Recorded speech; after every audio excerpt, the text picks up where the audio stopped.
what I encourage people to do is don't get caught up in, oh, I want to create this thing because I saw it. Create this thing because you feel it. And then if you need support in like directing what that looks like, then maybe go externally. But I think the most impactful art, in my experience, is created from here and produced for an audience without any other mess or noise in between. Hey, welcome to episode 392 of the Beginner Photography Podcast, brought to you by CloudSpot, the easiest way to deliver and sell your photos online. I'm your host, Raymond Hadfield, and today we are chatting with commercial, fashion, and personal branding photographer Dauss Miller about deepening your creativity and communicating with light. So Dauss is actually from Indianapolis, and he was a photographer who was also shooting high-end weddings here for a number of years. I believe he said 10 plus years. I mean, this guy is a really busy guy. He is one of the photographers who, when I first really started to get into weddings, bigger than just family, friends, and friends of friends, who I saw, and his work inspired me a ton because it wasn't just like everybody else, that light and airy, and you're floating on your wedding day because it's just so magical. You know, that style that was everywhere at the time. Within his images, there were intention in his camera work. There was motion in his subjects. And there was light, really, really good light, you know? So Dauss is also a fellow CloudSpot ambassador who I'm sure is getting excited for the upcoming release of CloudSpot Studio, which I've had a little bit of time to play with. And honestly, it's pretty exciting stuff that I'll be sharing more about with Gavin Wade, who's the CEO of CloudSpot, in the coming weeks. But I invited Dauss on the podcast today to chat about light and motion. But it quickly became clear that the level that Dauss introduces creativity into his everyday life, I needed to kind of change the direction of this episode because in terms of photography, he creatively uses light and motion as a major tool to communicate. Now, if light and creativity and optimism are important to you, then you are really going to love this interview with Dauss Miller. So let's get into it. I want to know, when did you know that photography was going to play an important role in your life? Wow, when did I know photography was going to play an important role in my life? Probably 6, 7 years old. It was one of those things that was just kind of around me. It was a part of my dad's business. He's a hyper successful serial entrepreneur and a lot of technical business. He's a forensic locksmith and a forensic photographer and a private investigator, like arson investigator and all of that. So there were always cameras around, always technical equipment around, microscopes and all kinds of stuff. So I think once I realized that that wasn't a part of everyone's existence, that it's like, all right, this is special kind of thing.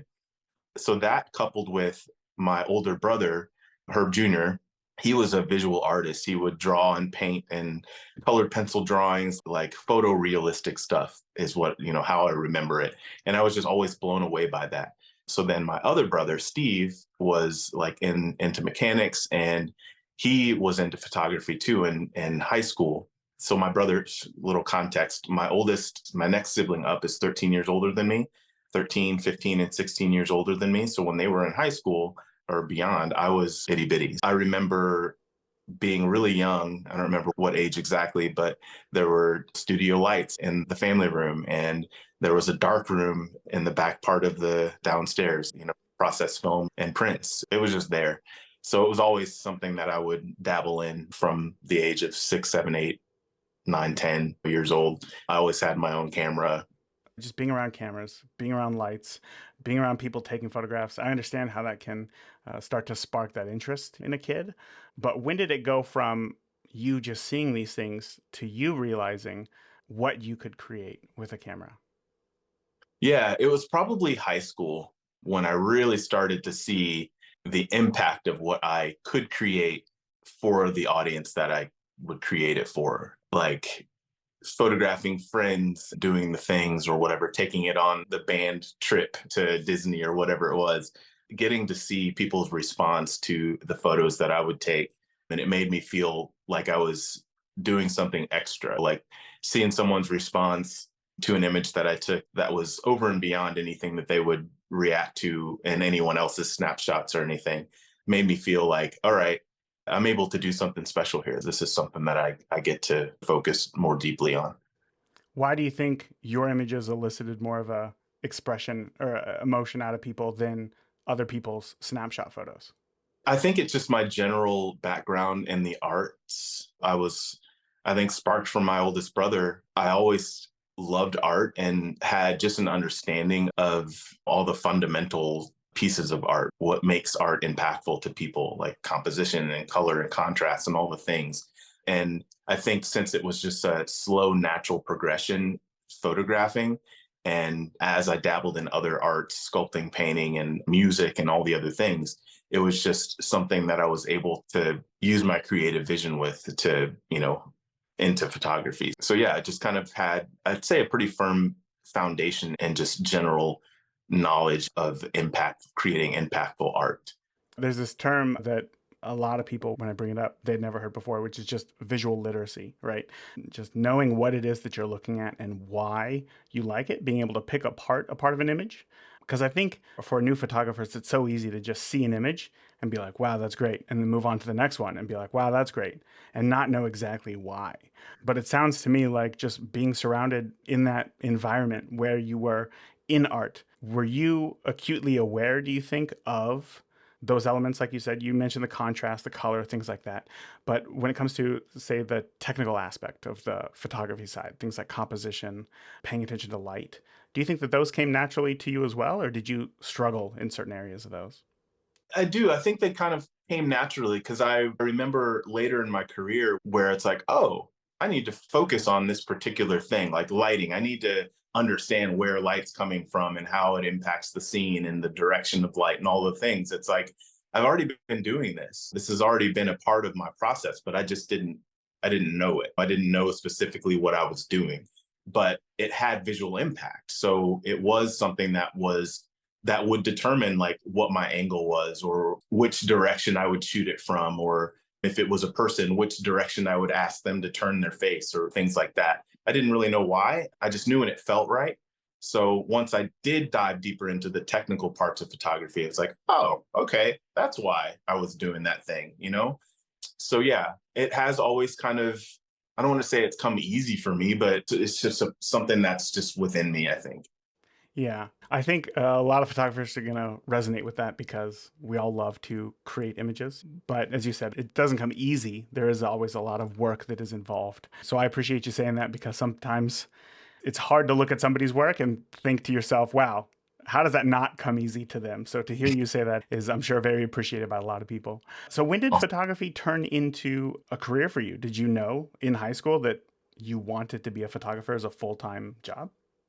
I wouldn't say that I knew I wanted to. I knew that it was something I felt like at the time it was a fun, creative thing that I could do that I could share with other people. So with that, I was open to requests. So a lot of my friends wanted to try modeling, or honestly, what started my career was one of my friends got married super young, I think 18 or 19 or something. And I photographed their wedding at the park. And that just kind of starting from there. And then more people asked me to do the same. And one after another kind of snowballed into becoming a wedding photographer. So over several years. So it was kind of something I just kind of fell into, really. It was just Wow. something that I was doing. And then it just became requested upon requested upon requested. And then all of a sudden I'm making it official. Yeah, but at some point you have to make that distinction to say, okay, I'm not going to take these odd jobs while I shoot my friends' weddings. I'm going to make this an actual thing. Um, Okay. All right. when did that Yeah. happen? When did that happen? Okay. So I was shooting weddings and really anything that came along for the longest time. I always had other jobs, always trying to find myself in other ways, other career paths. Not really the kind of person that works well under someone else's structure and order and all the things. So I had a lot of jobs, a lot of experience, a lot of things, corporate and all the stuff. I did end up finding a job that I loved. I became a district manager for an ice cream company. Ice cream, I'm like, I don't want to say I'm addicted, but man, it's That's like your thing, the huh? best thing in the world. So I was working for them. And I ended up losing that job. I've been in lots of interviews and stuff because it's a big part of my story. But long story short, I was a victim of identity theft, and I ended up losing that job. And really, at the time, after trying to get other jobs and no one would hire me, I didn't know why. Photography just made sense to focus on. So I had a period of 4 years where it was just like, I call them my compression years, where I wasn't able to get a real job. And I had my oldest son at the time, and trying to figure out how to manage and take care of him and figure out what I'm doing in life. So in that time, I learned how to be a bartender. I went used my last remaining funds to go to massage therapy school. I was doing massage and bouncing at a bar and shooting whatever I could. Had my equipment stolen. It was a mess, like just a Jeez. messy period of time. Closing out that period, I got pulled over because my license was suspended, but I didn't know it, for failure to appear to a court date I didn't know anything about. I went to jail, spent 3 days in jail. And then through that process of calling my dad and him calling his attorney and figuring all that out, we discovered the identity theft, and that all of this 4 or 5 years of time that I just thought was horrifically bad luck, there was a thing going on that caused it. And it wasn't me. I wasn't a bad person. I wasn't being punished. So once I got out of jail, I was like, I'm not ever working for anybody else ever again. Never. I'm never going to put my own faith and my own trust in where I'm headed and why and how. I'm not going to make anyone else any other money unless I'm in philanthropy and giving it or something like that. I will work for myself from this day forward. And that was 2010 My when gosh. when that. How interesting, first of all, and how unfortunate. Do you think, obviously, photography had been an important part of your life before that, but do you think if that never had happened, if identity theft didn't happen to you, you didn't go to jail, you weren't losing out on these jobs, do you think that you still would have become a professional photographer? I think so. I do. I think so. At some point, it probably would have been a more gradual entry. There probably would have been a boss that rubbed me the wrong way, or feeling like, because I worked for other portrait companies. I worked for Life Touch and did school photos. I worked for the picture people. I was a manager at the picture people in the mall and all the things. And it always felt like I'm coming in here shining and making this impact with portraits. And I get this measly salary and I can barely take care of my family. It's like I could do this on my own. So it was always in my space that it was a possibility. But just having a catalyst to like force that decision, I think it would have happened at some point, no Yeah. matter what. Yeah, I think that when you feel it, you know, and it's so hard in that moment.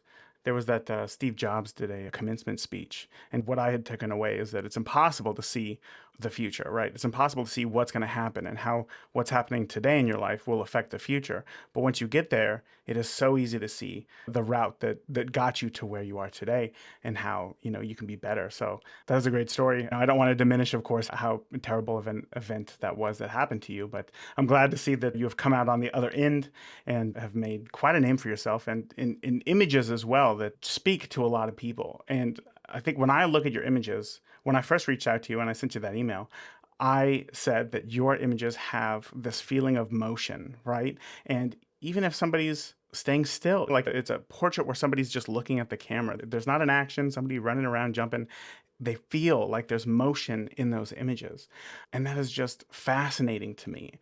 I want to know because that's so consistent throughout your work. Do you see that same element in your images, or are you blind to it because that's just how you work? I'm motivated by it. Every image that I create, that is my goal. I want every still image to feel like it's a clip from a film that tells a story that draws the audience in. Like that's my goal for everything that I do. So with portraits or campaign work or whatever it is, like there's a story behind it. There's a soul within it. And as photographers, I feel like that's our duty to truly capture the essence of what is in that scene, whether it's a person or just a scene itself. Like there's a story there, there's energy there. Pull that energy out and make it a part of the image somehow. That's my goal. I'm not blind to it. It's like that is my intention. Wow. That's what I seek for every image that I shoot. Where does that come from? Because if your dad was a forensic photographer, had microscopes, that's not exactly storytelling in the traditional sense. So, Yeah. where do you think that came from? Honestly, and this is a fairly new discovery for me. It's like since I've gotten to Austin and most of my clients, my wife included, we've been together now for 6 years. Excuse me, let me do the math really for a little while. She's in the personal development space, and I was kind of new to that upon meeting her. But since moving to Austin, most of my clients are in the personal development space. So I did a mastermind with Garen Jones, who became one of my most awesome clients here recently, where we kind of dove into like inner child stuff and discovering like what brought us joy and all the things, and also childhood trauma stuff and all of the things that create blocks for us and all of that, which was fairly new for me in that way. As I said before, I'm the youngest of four total. I really felt like growing up, I had a lot of parents instead of other siblings. And I feel like my voice was stifled in a way. I was a kid. I was in play mode and making noise and being a disruption really for everyone else in the stage of life that they were in. So I got a lot of be quiet or stop or don't do that or all of that. So little by little, I felt like my creative voice was being boxed in. So I think my visual arts, and I'm a musician as well. I play drums and have written music with other instrumentation as well. I've been in bands and all the things. I feel like being in the creative space is how I'm able to freely express. I think that comes through in what I do because that's like my outlet. That's the way I get I connect with what's outside of me to what's inside of me. Does that make sense? Oh, wow. Yeah, I connect with what's outside of me to what's inside of me. Yeah. You know what I love about that is that you're the only person who can create your images because you're the only person who has your life experience up until this point and Mhm. everything. You're the only person with your brain who has interpreted everything that has happened in your life the way that you have. Right. And you use all of that information to create images that are uniquely your own. Mhm. Did you ever feel, I know that it's common in photography, especially when you're starting out, to if you don't know how to shoot, what to shoot, you look for inspiration for other photographers, right? And then we emulate their style until we can kind of create our own. Mhm. Did you go through that same phase, or right from the get you're like, I'm just gonna shoot what I want to shoot? I can't say that I didn't seek inspiration through other artists because I certainly did. I don't have any specific names or artists that I would say. I think it was just more general understanding of what's been possible, what is creatively possible, and do I have to allow that to set a boundary for myself? Yeah, I think a lot of things in creative spaces, it's like everyone has creative capability, right? Some people are just more tapped in with what they're capable to do. And then even beyond that, like being able to visualize something and then being able to take it from just a vision of vapor and making it something that everyone else can see is another set of skills. So I think I just developed my own style based on understanding what that range is for myself through understanding other creatives. I see. I see. I find it hard. I wish, like, that's probably my least favorite part about talking about creativity is because it's so unique to everybody else. And I know personally, I love to look at images with intention for what I'm looking for inspiration on, but I can't just look at all sorts of images because it becomes overwhelming and I almost lose that spark Mm, for photography. for sure. But if I look at all those same exact images, looking for an exact, like a specific element that I'm trying to work on, whether it be light or use of color, emotion, anything like that, suddenly all of those images become compelling to me and I can use that Mhm. as fuel. Whereas Yes. other people, it's not the same. I think it's David Duchovny who's like, the best photography school in the world is here's 100 rolls of film, go out and shoot. Don't talk to me till you've shot every single one. Don't look at any photos, right? Until you've shot them all. Obviously, talking about that, the whole self expression element of it or self discovery element of it. And that's hard. Do you find your creative process is best when you look at other people's work for inspiration, or how much do you draw from what you've seen in the past to be able to create your own work? That's a great question. And I speak a lot into this in my education for creatives. I personally feel like you have everything within you already.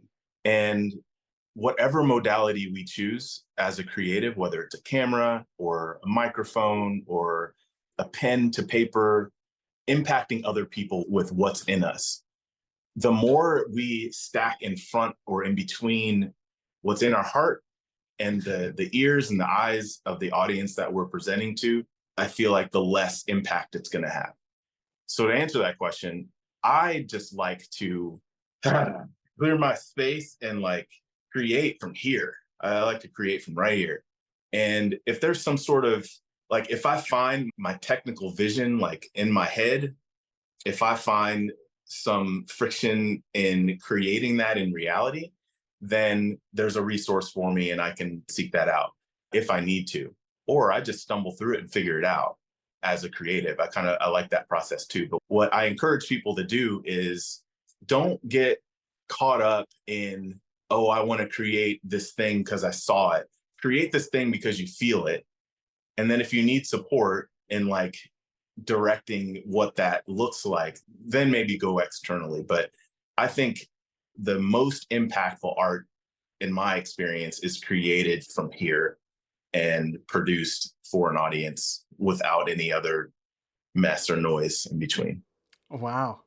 Do you think that could be done in the early stages of learning photography, or do you think that can only be done once you truly understand the tools that you have in your hand?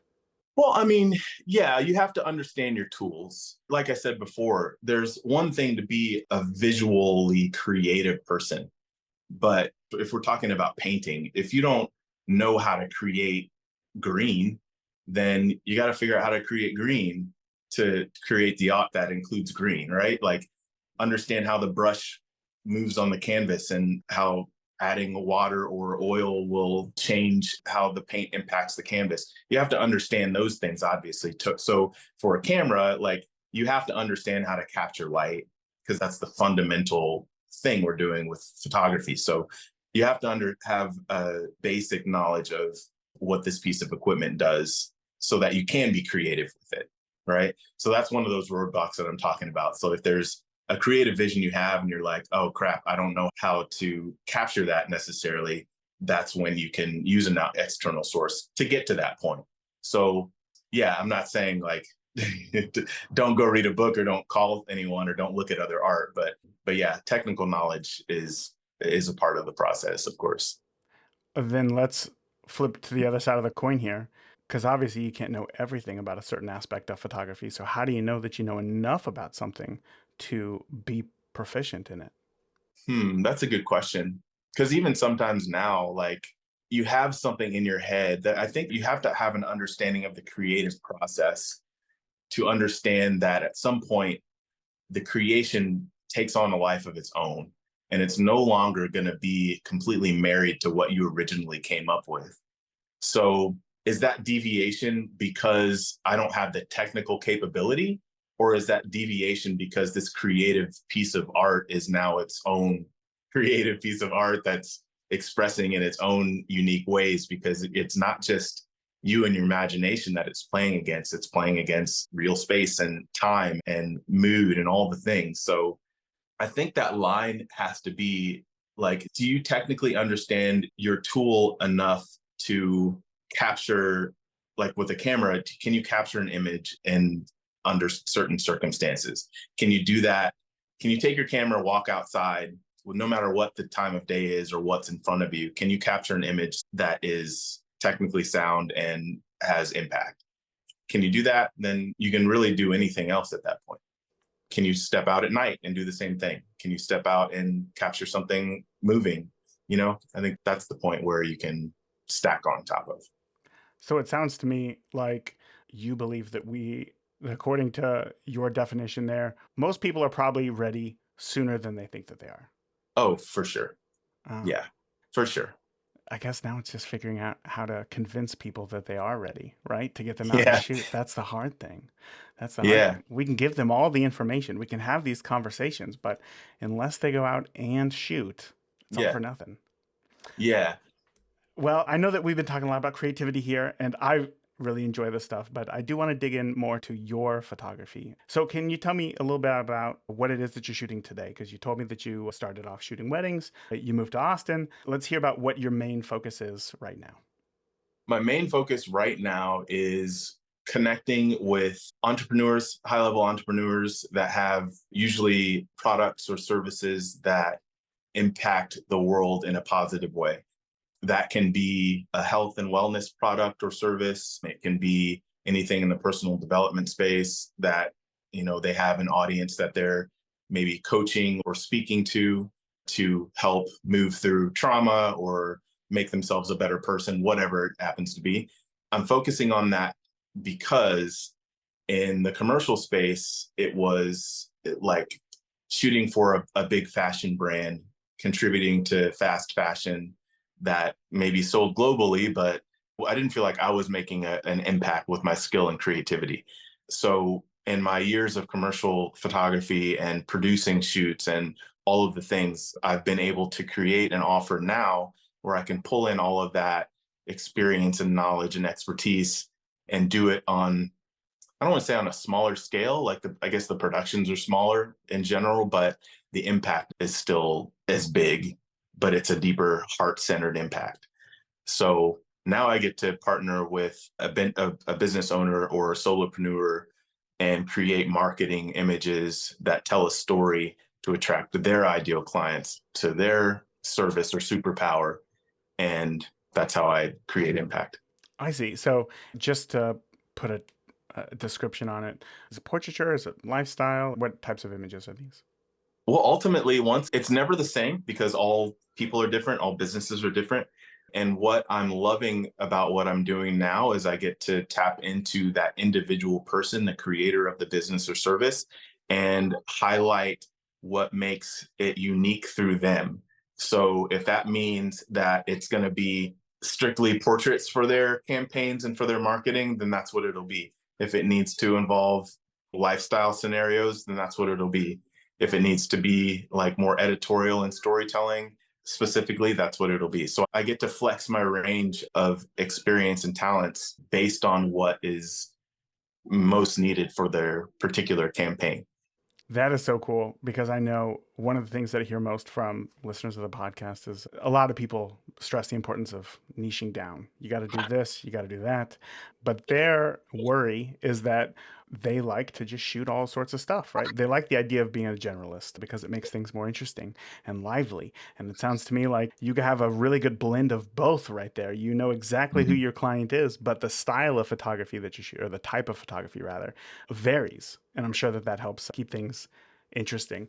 But I Mhm. got a question because on your website it says, I create visual concepts illustrating who you are at your center, impacting emotional response from and connecting you directly to the heartstrings of your audience through creative visual storytelling. First of all, literarily, that is amazing and full of impact right there. But I want to know, how do you illustrate visual concepts of who somebody is? And follow up, how does that predicate how you shoot or the style in which you shoot?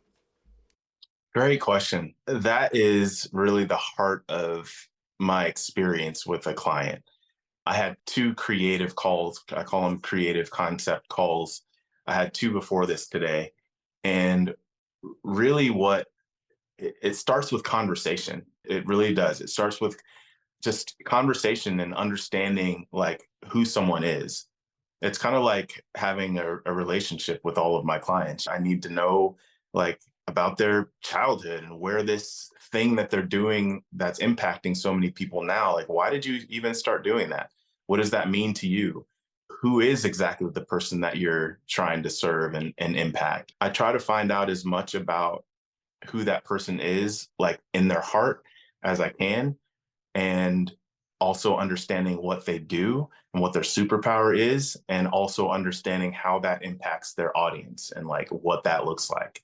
So having all of that information and story and detail, like sometimes I can just close my eyes on the call and start to feel into what is going to visually encompass all of that for someone that doesn't know anything about it to look at these images and be drawn to what they do.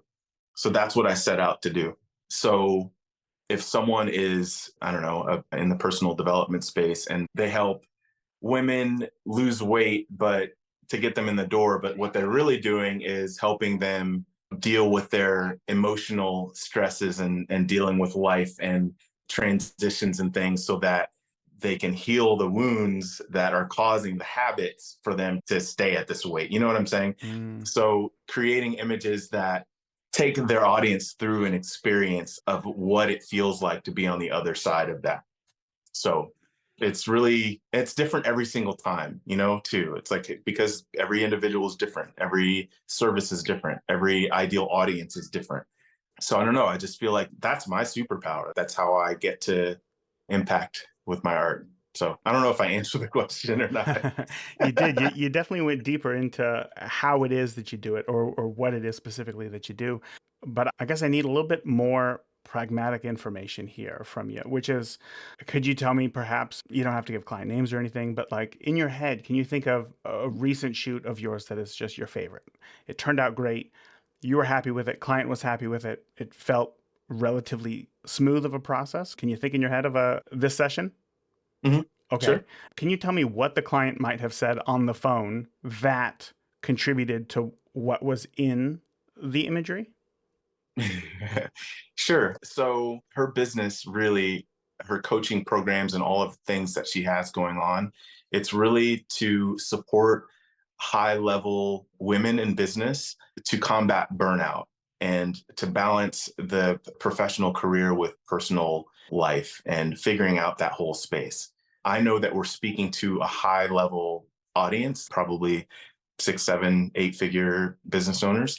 And she wanted to draw them in with an image that showed nuance and detail where, case in point, someone that has money and understands like the value behind some like an outfit that feels good, it's not going to have like a brand across the front of it. It's not going to be recognizable where you can go get this from. It's going to look like it feels good. It's going to lay on the skin perfectly. It's going to feel amazing. So the nuanced details were really important. Like I wanted to pull that in because it paints a picture without saying anything. I wanted to put her in a killer tailored suit. I can't remember what the fabric was, but it's kind of like the fuzzy fabric. But I wanted her in this killer tailored suit with her hair pulled back and just like on point, where you would expect her to have a briefcase in a boardroom, killing it in front of a huge board of decision makers. But instead of doing that, putting her in that space, I wanted her to be barefoot in nature and grass to show that she can literally own the world with her power and impact and be as free and relaxed as a person on the weekend going camping.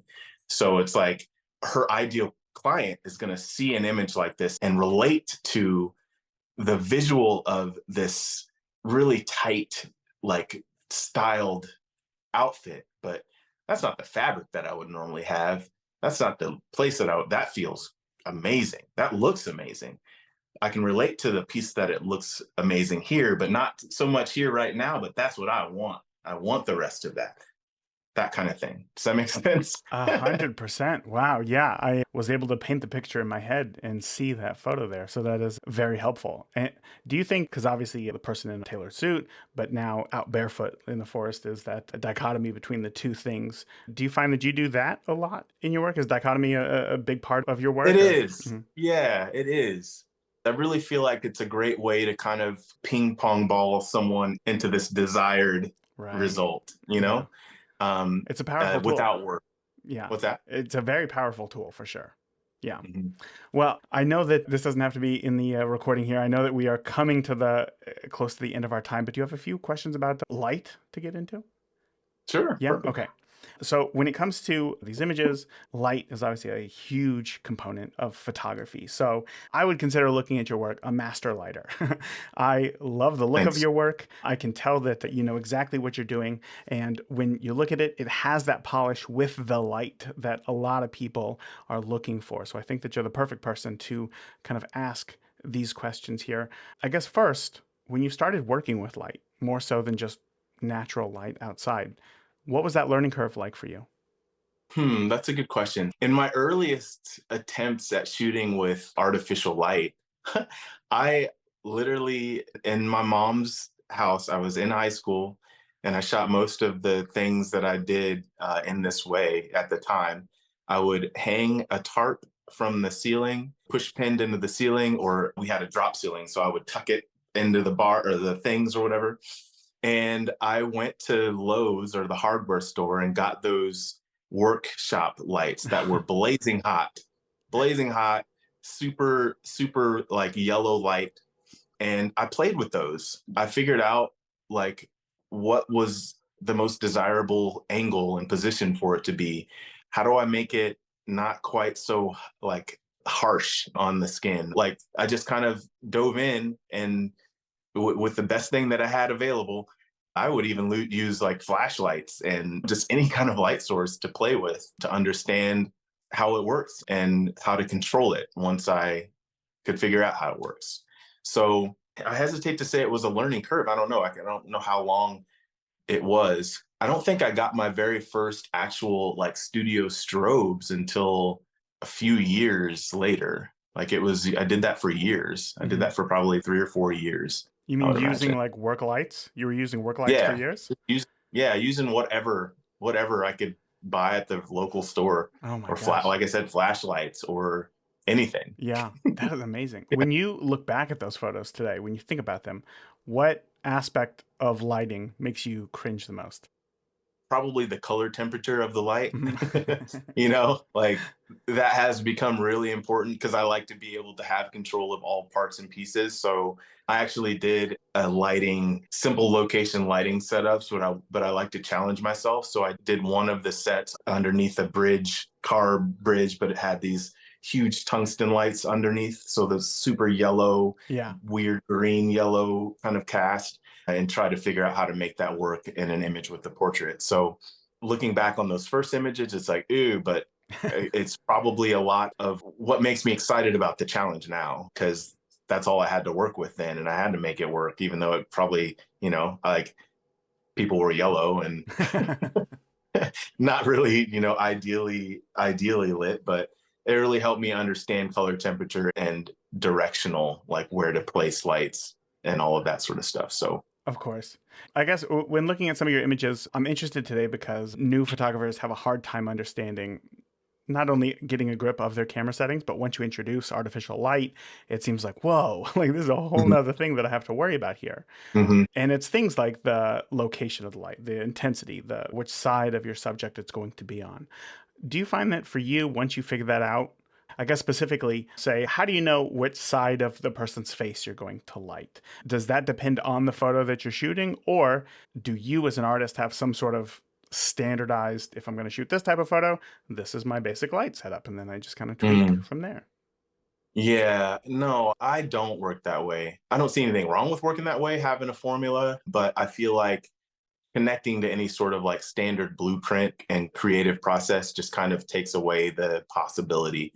So I let each person, each concept, each location dictate what the final is going to be. So even if it's a headshot, like in studio, I'll ask them first, do you have a favorite side of your face? Or I'll look at how their hair is. Which side does it make most sense to highlight or to have fall off in shadow? Like I kind of take all those details in the moment and make the choices.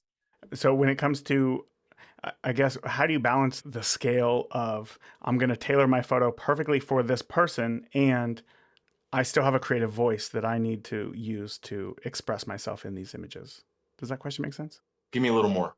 So, in that scenario where somebody comes in and you ask them what side of the face they think that they look best in, how deep are you going to change your image to fit them versus you are the one as the photographer who is creating an image with your own vision and you want to stay true to that. But again, you're also asking these questions to this person. How do you balance that? Yeah, yeah. Well, I think to be a professional photographer, depending on the scenario, you've got to kind of find a place where all of that meets in the middle. Because ultimately, I want them to see themselves and be like, wow, that's me. That's me. And I love it. So understanding light and how it falls on the face, I can ask them what their preferences are, but I'm the professional. They're not going to know exactly even what I'm doing after I ask the question. So it's really for me to use, to be creative with still, but use some of their preferences as well. So if someone, like, just for instance, has a bump in their nose, I'm going to know then that maybe an idea that I had to recreate hard sunlight and have the light right above them and really high up, I probably can't do that idea now because it's going to highlight something that they aren't super fond of. So it's really just for information so I can know how I can be creative with the light. That was beautiful. Oh my gosh. I don't think anybody's ever answered it in that way. You use their answers to just as information to be more creative yourself. Yeah. I feel like now I got to think about things a little bit differently within that frame. That is great. Thank you for that. Yeah. For those listening who are, they're going to go check out your Instagram. They're going to go see some of your work. They're going to see your use of light and think, this is great. Obviously, this takes a lot of lights. This takes a lot of knowledge. This takes maybe a studio. Where do you recommend people brand new to artificial lighting get started? What's the absolute basic, easiest way to get in, start, and make a noticeable impact on their images? As far as light, as far as artificial light, man, I mean, I think lowest bar entry into understanding how to manipulate light is to just, especially if you're used to shooting natural light outside, is to go outside, get yourself a reflector, get a reflector and get some white foam core 24 by 36 sheets and get some black 24 by 36 sheets and go out with the subject, whether it's a person or a thing, and put those mugs everywhere. Like, really understand what lighting sources there are without adding anything. So is it the sun? Is it directional? It's like over here because it's afternoon. It's coming from here. So know that's your light source. Understand what you're standing on. Is that concrete? Is it white? Is it green? Is it blacktop? What is that? Understand what that is and what it does, and then start adding the others. Add a piece of foam core over on the shadow side and see what it does. Add it to the light side and see what it does. Add it underneath to see what it does. You can play with things that don't cost very much to get a true understanding, and you can use those with clients as well. If you want to start talking about flashes and strobes and all of that, I don't know if you want me to talk about like actual gear or what. Let's hear it. Let's hear it. Yeah. So, my opinion in this space is fairly controversial, but just because of the price point of things. So if you're a hobbyist photographer starting out and you're in the learning phase, it's a little bit different than if you're turning it into a business or doing it as a business. So if you're running a business or doing this for clients that are paying you, I feel like the dollars spent for equipment, that equipment should not be what I would call disposable. So non-disposable studio or location lighting would be Profoto, would be Elechrome or Broncolor or something in that space. Godox and Flashpoint and any of your like camera model brands. And I take the camera model brands back, but like Flashpoint and Godox, those are super popular because they're less expensive, but I consider those disposable. Just because if you're out and about and the wind blows it over and it crashes on the ground, it's going to make more sense to just buy another one than to send it in to get it repaired. And when you're doing work at a level for clients, you're going to want something that is a little more dependable and has the client services and all the things in line that can help you out when something like that happens. And repair is fast and it's fairly inexpensive in relation to what the equipment costs. But on the other side of that, if it's a hobby and you just want something that's great, that's going to be reliable and do good enough for what you're doing, something on the disposable side is a-okay. Just make sure you treat it super, super good, take care of it, put it in cases when you're not using it, all of the things so that it lasts long. First of all, let me just say thank you for sharing all of that, because now everybody definitely has homework to go out and do, right? They know to go buy some foam core and just go outside and go test and have a good time. But when it comes to light, I feel like it's one of those things to where All my life, I've struggled with my weight. There's been lots of dieting and all these things. And it's like whenever you start something, it's the worst. You hate it because it's such a big change. But after you're into it and you're starting to see some progress, you're like, oh, this is not that bad. And as it continues, you're like, this is great. I can't imagine doing anything else. And I Yeah. feel like with light, it's very similar because it's such a big hurdle to just figure out in the beginning. What are we Hmm. doing here? Where does this go? The power, all Hmm. this stuff. But then once you Yeah. kind of figure it out, you're like, okay, I kind of see how this works. And then at some point you get to a point to where you say, I can't live without this. Like to be able to control this is absolutely amazing.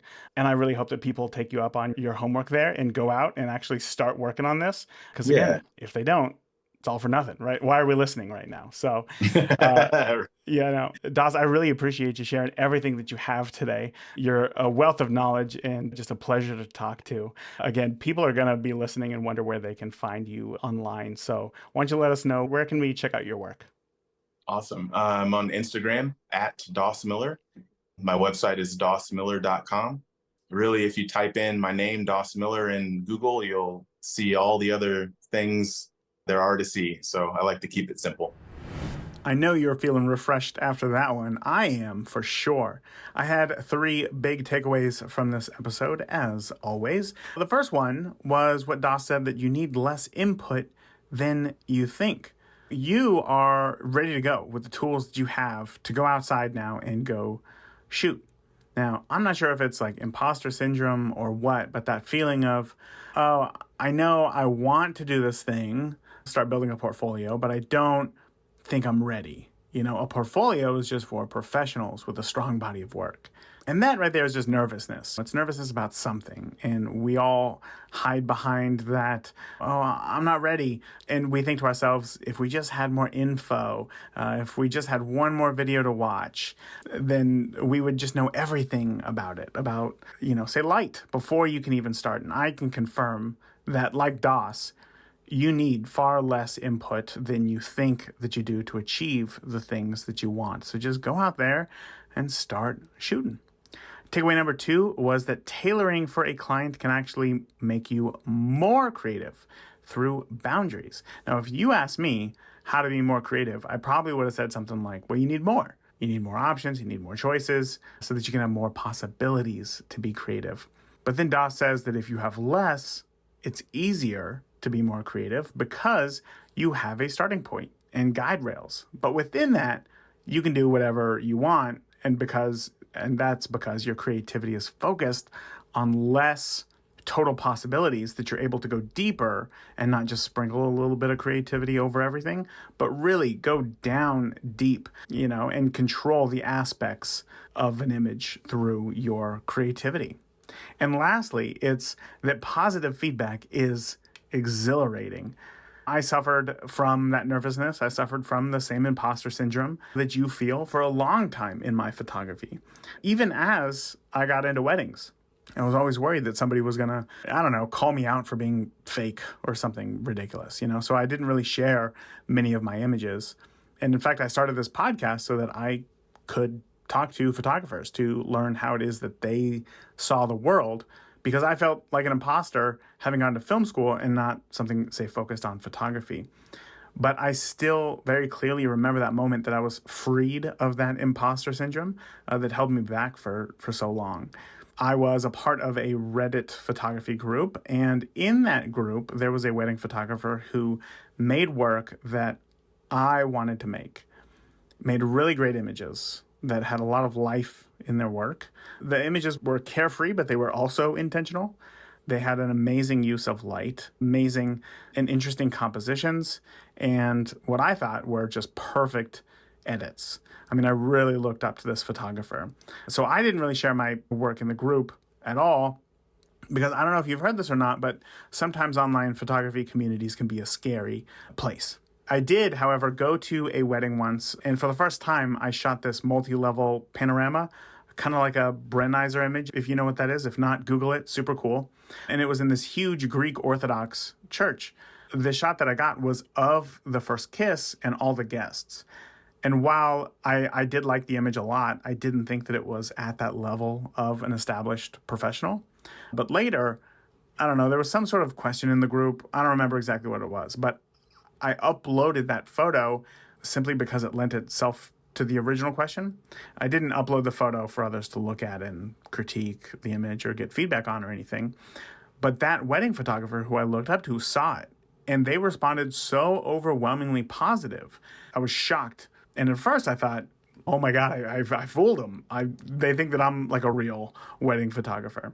But second, it was that enthusiasm and positive feedback on the photo that gave me the confidence and encouragement to share more of my work, which allowed me to hear what others saw in my work, which allowed me to adjust my shooting approach, which allowed me to take better photos, which allowed me to be happier with my images, which allowed my clients to be happier with their images as well, which helped me book more clients. I mean, it was really a cascading effect. It was truly amazing to see from the inside.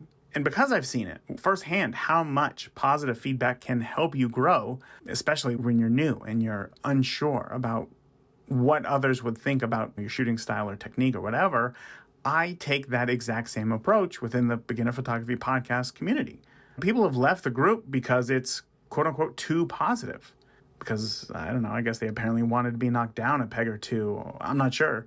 But after you learn how to use your camera and your settings, I am a believer that the best way to learn photography, which is light, composition, moment, storytelling, everything else that's not your camera settings, is to get better at the things that you're good at, not to get better at the things that aren't perfect, but again, to get better at the things that you do really well. So when I look at images within the community, yeah, I focus on the things that you did well to encourage you to do more of them. Because your style in photography can't be manufactured. It is organic. It comes from within you. So when you get the encouragement to go deeper into the thing that you already naturally do, well, that's how you start to build a foundation for your own personal style in photography. So why don't you come join us in our private Beginner Photography Podcast community? Because it is a community that is free of ads, free of politics, free of just that noise of social media, and it's free to join. So come join us today. We'd love to have you, give you some of that positive encouragement. So go ahead and sign up at beginnerphotopod.com/group to join. Again, that's beginnerphotopod.com/group. And again, it's that positive encouragement, but don't get that confused with being delusional about what could be fixed within an image, because there is a lot of that can be done, just done in a positive way. That is it for this week. I want to thank you again for tuning into this episode of the Beginner Photography Podcast, brought to you by CloudSpot, which is the easiest way to deliver and sell your photos online. You can learn more about CloudSpot and grab a free forever account by heading over to deliverphotos.com. And remember, the more that you shoot today, the better of a photographer you will be tomorrow. Talk soon. Thank you for listening to the Beginner Photography Podcast. If you enjoy the show, consider leaving a review in iTunes. Keep shooting, and we'll see you next week.